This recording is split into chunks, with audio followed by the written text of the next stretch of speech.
This 1912 photograph hides a mystery that baffled experts for over a century, until today. The photograph arrived at the Mississippi Department of Archives and History on a sweltering August morning in 2019, tucked inside a cardboard box that had been discovered during the demolition of a Victorian house in Natchez. Dr. Angela Foster, a senior archivist specializing in African American genealogy and post-Reconstruction Southern history, examined the package with the careful attention she brought to every artifact that crossed her desk. Inside lay a formal family portrait, mounted on thick cardboard backing with the ornate border typical of early 20th century photography studios. The image depicted a black family of 7 posed in their Sunday finest before a painted backdrop of classical columns and draped curtains. The photograph bore the stamp of Morrison & Sons Photography, Natchez, Mississippi, and the handwritten date, April 1912. Angela had cataloged thousands of similar photographs throughout her 20-year career. Images of black families who had scraped together precious dollars to document their existence, their dignity, their humanity, in an era that systematically denied all three. These photographs were acts of defiance as much as documentation, assertions of worth in a society that insisted black lives didn't matter. She always handled them with reverence, knowing that for many families, these fragile images were the only proof that their ancestors had existed at all. The family in the photograph presented a portrait of hard-won respectability. The father, a broad-shouldered man in his 40s, wore a dark suit with a watch chain visible across his vest. The mother, elegant in a high-collared dress with lace trim, sat beside him with her hands folded in her lap. Behind them stood 3 children, 2 boys in matching suits and a teenage girl in a white dress with a ribbon in her hair.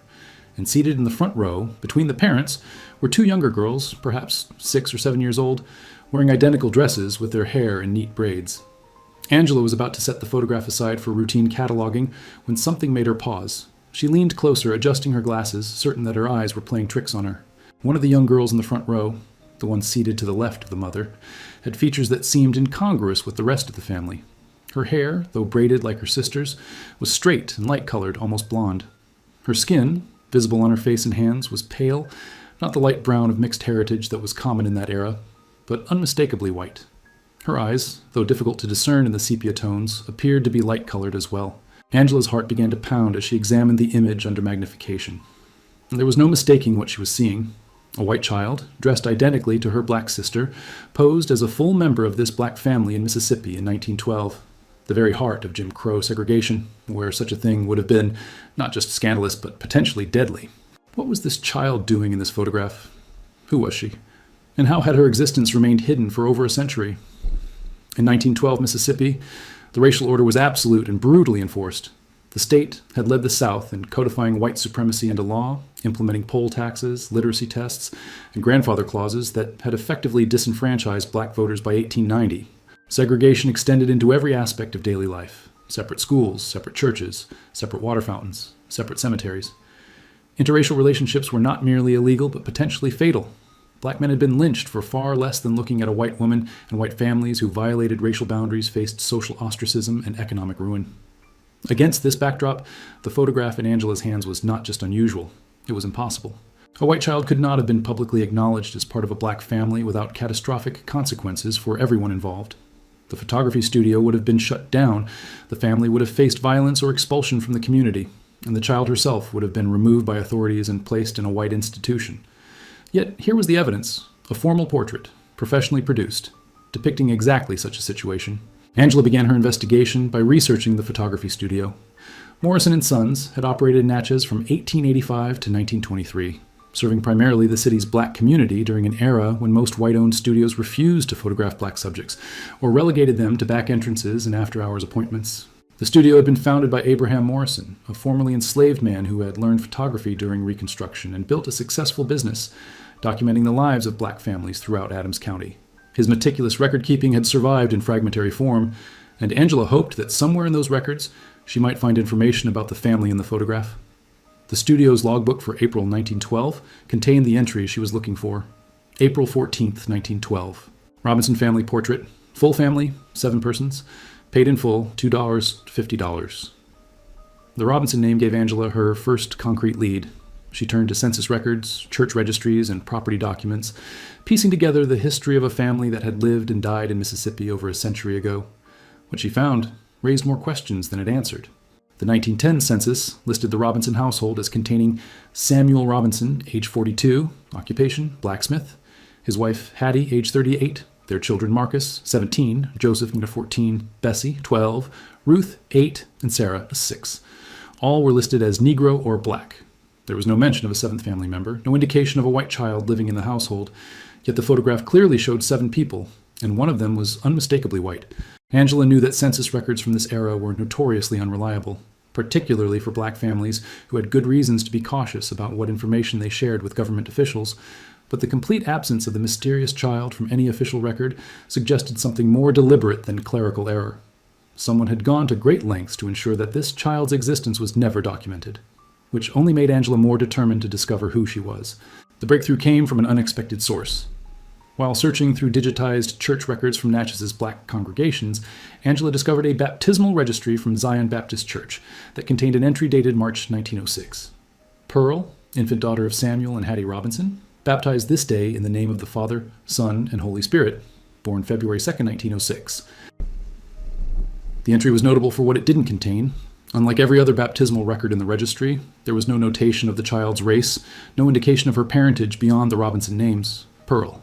Angela now had a name for the white child in the photograph, but the mystery had only deepened.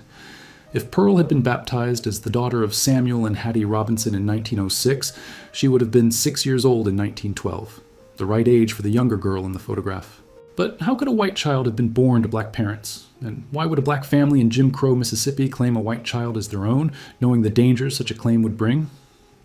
Angela reached out to genealogical societies and DNA database administrators, hoping to find living descendants of the Robinson family who might have preserved oral histories or family documents that could explain the mystery.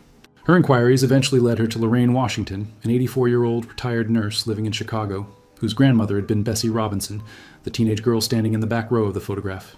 Pearl, Lorraine said when Angela mentioned the name, her voice catching with emotion. I haven't heard anyone speak that name in 40 years. My grandmother told me about Pearl, but she made me promise never to tell anyone outside the family. She said some secrets had to stay buried to protect the people we love. She paused, and Angela could hear her breathing heavily on the other end of the line. But I'm 84 years old, Dr. Foster. Everyone who could be hurt by this truth is long dead. Maybe it's time for Pearl's story to finally be told. What Lorraine revealed over the next 3 hours would fundamentally reshape Angela's understanding of the photograph, the Robinson family, and the complex realities of race in the Jim Crow South. Pearl Robinson had indeed been a white child, but her whiteness was not a matter of parentage. It was a matter of medicine. Pearl had been born to Samuel and Hattie Robinson, both of them black, both of them the descendants of enslaved people. But Pearl had been born with a condition that the doctors of 1906 could not explain, and that her family had spent their entire lives concealing. She had been born without pigmentation. Pearl Robinson was not a white child living with a black family. She was a black child whose body had betrayed her in the most dangerous way possible in the Jim Crow South. The medical condition that had shaped Pearl Robinson's life was albinism, a genetic disorder that prevents the body from producing melanin, the pigment that gives color to skin, hair, and eyes. Today, albinism is well understood, and those who have it receive support and accommodation. But in 1906, in rural Mississippi, a black woman giving birth to a child with white skin, blonde hair, and blue eyes would have faced immediate suspicion, accusation, and potentially lethal violence. Lorraine Washington had heard the story from her grandmother Bessie, who had been 12 years old when Pearl was born and old enough to remember the terror that gripped the Robinson household in the days following the birth. Hattie Robinson had labored for 18 hours before delivering a healthy baby girl. But when the midwife lifted the child into the lamplight and saw her pale skin and colorless hair, she had gasped and nearly dropped the infant. Samuel Robinson, waiting in the next room, had rushed in to find his wife weeping and the midwife backing toward the door, already formulating the accusation that would destroy the family. "That ain't no colored baby," the midwife had said, pointing at the newborn. "That baby white as cotton. Ain't no way that's Samuel's child." What happened next had been seared into family memory for generations. Samuel Robinson, a man known for his quiet dignity and careful temperament, had drawn himself up to his full height and fixed the midwife with a gaze that stopped her in her tracks. He had explained in words that Bessie would remember for the rest of her life that his grandmother, the woman who had been enslaved on a plantation in Virginia, had been born with the same condition: white skin, white hair, eyes that couldn't tolerate the sun. She had lived her entire life as a slave despite looking white, because everyone who knew her knew she was black. The condition ran in families, skipped generations, appeared without warning. Pearl was his daughter, his blood, his child, and anyone who said otherwise would answer to him. The midwife had been skeptical, but ultimately convinced, or perhaps simply unwilling to challenge a man with Samuel's reputation in the community. She had agreed to keep the birth confidential, to record Pearl as simply female child, without any notation of her appearance. But the Robinsons knew that secrecy within the household was not enough. Pearl's condition would be visible to anyone who saw her, and in Jim Crow, Mississippi, a white-skinned child in a black family would raise questions that could not be safely answered. The family made a decision that would shape the next decade of their lives. Pearl would be hidden. She would not attend school, would not go to church, would not be seen in public during daylight hours. She would exist only within the walls of the Robinson home, known only to family and the most trusted friends. She would be loved, educated, and protected, but she would be invisible to the outside world. It was the only way to keep her safe. For the first 6 years of her life, Pearl Robinson existed in a kind of twilight world. She knew every corner of the family's modest home, every board in the floor that creaked, every shadow that the sun cast through the curtained windows. Her siblings, Marcus, Joseph, Bessie, Ruth, and Sarah, adored her, taking turns reading to her, playing games with her, teaching her the lessons they learned at the school she could never attend. Her mother, Hattie, taught her to read and write, to sew and cook, to carry herself with the dignity that the Robinson family prized above all else. Her father Samuel carved her wooden toys, told her stories of their ancestors, and promised her that one day, somehow, she would be able to live in the open like everyone else. But Pearl was not a child who could be easily contained. As she grew older, she began to chafe against the restrictions that kept her confined. She would sneak to the windows to watch other children playing in the street. She would ask questions that her parents couldn't answer. Why was she different? Why did she have to hide? Had she done something wrong? The pain in Hattie's eyes when Pearl asked these questions was almost too much to bear. The photograph had been Pearl's idea. In early 1912, when she was 6 years old, she had overheard her parents discussing a family portrait they planned to have taken at Morrison's studio. She had begged to be included, pleaded with tears streaming down her face, argued that she was part of the family and deserved to be in the picture too. Samuel and Hattie had refused at first, explaining the dangers, trying to make her understand that a photograph could be seen by anyone, could raise questions they couldn't answer, could put the entire family at risk. But Pearl had persisted with the determination that would define her entire life. She had pointed out that she could pass for white, that if anyone questioned her presence in the photograph, her parents could simply say she was a neighbor's child, a visitor, anyone other than what she actually was. The photograph would be kept private, shown only to family members, preserved as proof that she had existed, that she had been loved, that she had been part of something larger than herself. Against their better judgment, Samuel and Hattie had agreed. They had dressed Pearl in a dress identical to Sarah's, had braided her colorless hair to match her sister's style, had posed her between them as if she were simply another Robinson child, which, of course, she was. Abraham Morrison, the photographer, had asked no questions. He had seen too much in his years of documenting black families to be surprised by anything, and he understood that some things were better left unspoken. The photograph had been taken on April 14, 1912. It would be the only image of Pearl Robinson that would ever exist. Angela Foster published her initial findings in the Journal of Southern History in the spring of 2020, presenting the photograph and the fragmentary evidence she'd gathered about Pearl Robinson's existence. The article generated immediate interest from medical historians, geneticists, and scholars of race relations in the Jim Crow South. Pearl's case was not entirely unique. There were scattered historical records of black individuals with albinism navigating the treacherous waters of American racial categorization, but the photograph provided unprecedented visual documentation of how one family had chosen to handle an impossible situation. The article also caught the attention of Dr. Yolanda Freeman, a geneticist at Vanderbilt University who specialized in the hereditary patterns of albinism in African American populations. She contacted Angela with a proposal. If living descendants of the Robinson family could be identified and were willing to participate, DNA testing might be able to confirm Pearl's relationship to the family and potentially identify other relatives who carried the albinism gene. The results could contribute to both historical understanding and ongoing medical research. Lorraine Washington, now 85, agreed to participate in the study after lengthy discussions with her surviving siblings and children. She had spent her entire adult life keeping the family secret, honoring the promise she had made to her grandmother Bessie. But the times had changed, she reasoned, and the truth could no longer hurt Pearl or anyone who had known her. Perhaps it could even help others. Families dealing with albinism today who might find comfort or guidance in knowing that they were not alone, that others had faced similar challenges and found ways to survive. The DNA results confirmed what the family oral history had maintained for over a century. Pearl Robinson had been the biological daughter of Samuel and Hattie Robinson, carrying genetic markers consistent with African American ancestry on both sides of her family. The results also identified the specific genetic mutation responsible for her albinism, a variant in the TYR gene that was relatively common in West African populations and had been carried silently through generations of the Robinson family before expressing itself in Pearl. But the DNA testing revealed something else, something that no one had anticipated. When Lorraine's results were compared against the public genealogical databases, a match appeared. A close genetic relative living in Mississippi, someone who shared enough DNA with Lorraine to be a descendant of one of the Robinson children. When Angela traced the connection, she discovered that this person was not descended from Marcus, Joseph, Bessie, Ruth, or Sarah. This person was descended from Pearl. The match in the DNA database led to a 67-year-old woman named Diane Porter, who lived in Jackson, Mississippi, and had submitted her DNA to a genealogical service, hoping to learn more about her family history. When Angela contacted her and explained the connection, Diane was initially confused. She knew nothing about anyone named Pearl Robinson.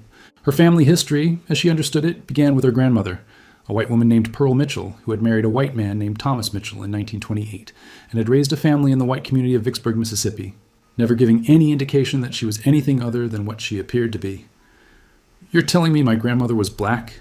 Diane asked, her voice wavering between disbelief and something that sounded almost like relief. "You're telling me she was passing?" The historical records confirmed what the DNA had suggested. Pearl Robinson had left Natchez sometime around 1920, when she was 14 years old. The family oral history, as Lorraine recalled it, held that Pearl had gone north to live with relatives in Chicago, where her appearance would attract less attention and she might be able to build a life outside the shadows. But the DNA evidence told a different story. Pearl had not gone north. She had gone west to Vicksburg, where no one knew the Robinson family, where no one would think to question a young white woman who appeared out of nowhere with a vague story about orphaned parents and a childhood spent in foster care. Pearl Robinson had become Pearl Mitchell, had married a white man, had borne white children, and had lived her entire adult life as a white woman. She had passed, the term used for black Americans, who, by accident of genetics or deliberate effort, lived as white people to escape the violence and limitations of Jim Crow society. She had made a choice that thousands of black Americans had made before her, trading her family, her community, and her identity for safety and opportunity, but the passing had not been complete. According to Lorraine's grandmother Bessie, Pearl had maintained secret contact with her family for years after her disappearance, sending letters through intermediaries, occasionally visiting Natchez in disguise. She had never forgotten who she was or where she came from. She had simply done what she needed to do to survive. "My grandmother never talked about her childhood," Diane said slowly, processing the revelation. "When we asked, she would change the subject or say something vague about hard times. I always thought she was hiding something painful. Abuse, maybe, or poverty. I never imagined anything like this." She paused, and Angela could hear her struggling with the implications of what she had learned. "I have lived my whole life as a white woman in Mississippi. My children, my grandchildren, they all identify as white. And now you're telling me that my grandmother was a black woman? You're the descendants of Pearl Robinson," Angela said gently. "A woman who loved her family, who was loved by them, and who made impossible choices in impossible circumstances. What that means for your identity is something only you can decide." The first meeting between the two branches of the Robinson family took place in Memphis, on neutral ground, in the fall of 2021.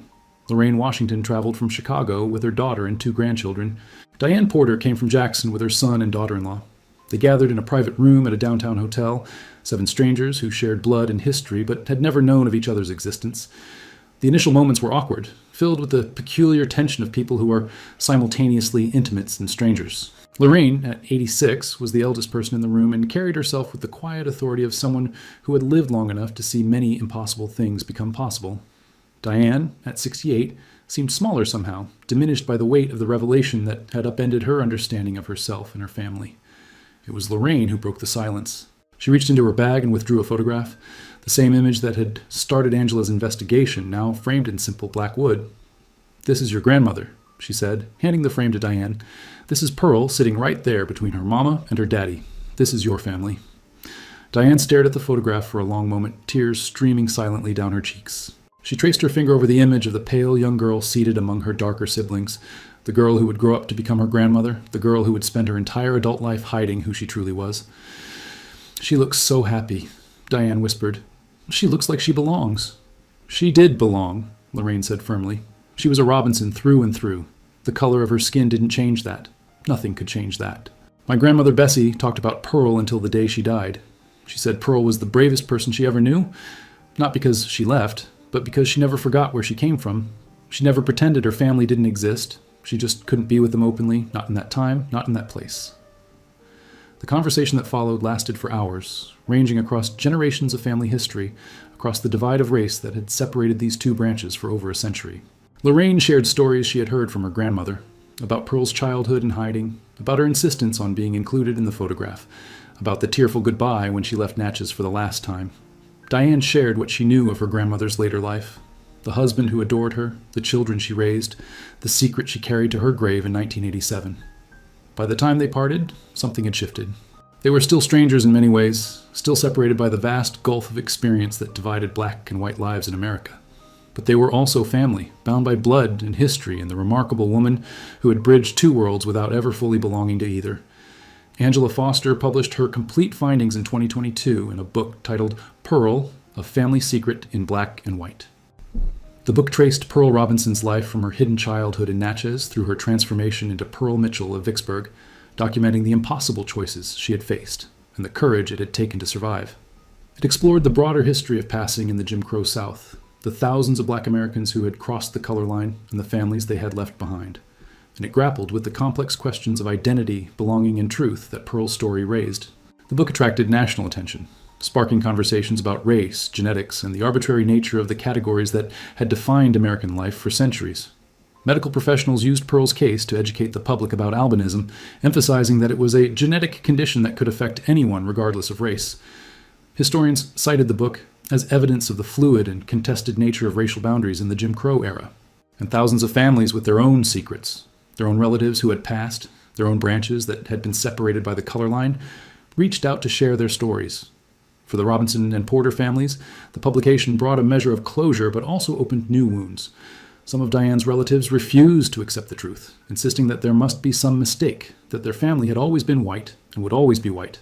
Others embraced the revelation, seeing it as an opportunity to reclaim a heritage that had been stolen from them by the circumstances of history. The conversations were painful, the divisions real, the reconciliation incomplete. But Lorraine Washington, watching from Chicago as her family's story became part of the national conversation, felt something she had not expected to feel: pride. Not pride in the tragedy of what Pearl had endured, but pride in the strength she had shown, the love she had never abandoned, the connections she had maintained across the impossible divide of race. Pearl survived, Lorraine said in an interview shortly after the book's publication. She did what she had to do to have a life, to have children, to be safe, and she never forgot us. She never pretended we didn't exist. She kept the letters, kept the memories, kept the love. That's what matters. Not the passing, not the secrets, not the lies she had to tell. What matters is that she survived and she remembered, and now the whole world knows who she really was. The photograph that had started it all, the impossible image of a white child in a black family, was donated to the Smithsonian's National Museum of African American History and Culture, where it became part of a permanent exhibit on the complex realities of race in American history. On February 2nd, 2023, what would have been Pearl Robinson's 117th birthday, a memorial ceremony was held in Natchez, Mississippi. At the site where the Robinson family home had once stood, the house itself was long gone, demolished decades ago to make way for a parking lot. But the city had agreed to install a historical marker commemorating Pearl's life and the family that had loved and protected her. The ceremony drew an unlikely crowd, descendants of both the Robinson and Porter branches, historians and journalists who had followed the story, members of the albinism community who saw Pearl as a symbol of resilience, and ordinary citizens of Natchez who wanted to honor a remarkable woman who had lived among them, hidden in plain sight over a century ago. Diane Porter, now 69, stood beside Lorraine Washington, now 87, as the marker was unveiled. The two women had developed an unlikely friendship over the past 2 years, bound together by the grandmother they shared and the history that had separated their families for over a century. They had visited each other's homes, attended each other's family gatherings, and slowly, painfully, built bridges across the divide that Pearl had crossed so long ago. The marker bore a simple inscription: Pearl Robinson, 1906 to 1987, born to Samuel and Hattie Robinson in this neighborhood, lived hidden due to albinism in Jim Crow, Mississippi, passed as white to survive, never forgot her family, never forgotten by them.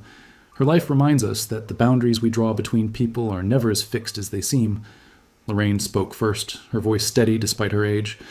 My grandmother Bessie used to say that Pearl was the most visible, invisible person she ever knew. Everyone could see her. She couldn't help but stand out. But no one was allowed to really see her. She had to be hidden, had to be secret, had to be erased from the records and the photographs and the family story. But love has a way of preserving what the world tries to destroy. We kept her memory alive in our hearts, in our stories, in the whispers passed down from grandmother to grandchild. And now, finally, she can be visible to everyone. Now, finally, she can be seen. Diane spoke next, her voice trembling with emotion. I spent 67 years not knowing who I really was. I thought I was white. I thought my family was white. And now I know that my grandmother was a black woman who made an impossible choice to survive in an impossible time. I'm not ashamed of that. I'm proud of that. I'm proud of her. And I'm honored to stand here today, next to my cousins, next to my family, and say that Pearl Robinson was my grandmother. She was brave, she was loved, and she will never be hidden again. As the ceremony concluded and the crowd dispersed, Lorraine and Diane stood together before the marker, studying the words that would preserve Pearl's memory for future generations. The photograph that had revealed the truth, the image of a white child seated among her black family, claiming her place despite all the forces that sought to deny it, was reproduced on a small plaque beside the marker, visible to anyone who stopped to read Pearl's story. You think she would have wanted this? Diane asked. To have her secret told to the whole world? Lorraine considered the question for a long moment, her eyes fixed on the photograph of the little girl who had grown up to become two different women, Pearl Robinson and Pearl Mitchell, black and white, hidden and visible, lost and found. I think she wanted to be seen, Lorraine said finally. I think that's all she ever wanted. Not to be white, not to be black, not to be anything other than what she was. A child who belonged to her family, a woman who belonged to herself. She spent her whole life being looked at but never seen. Maybe now, finally, people will see her. Really see her. And maybe that's what she was waiting for all along. The two women stood in silence as the Mississippi sun set behind them, casting long shadows across the parking lot where the Robinson home had once stood. The house was gone, the family scattered, the secrets revealed. But Pearl's story had survived, hidden in a photograph, preserved in memory, waiting for the moment when the world was finally ready to see what had been there all along.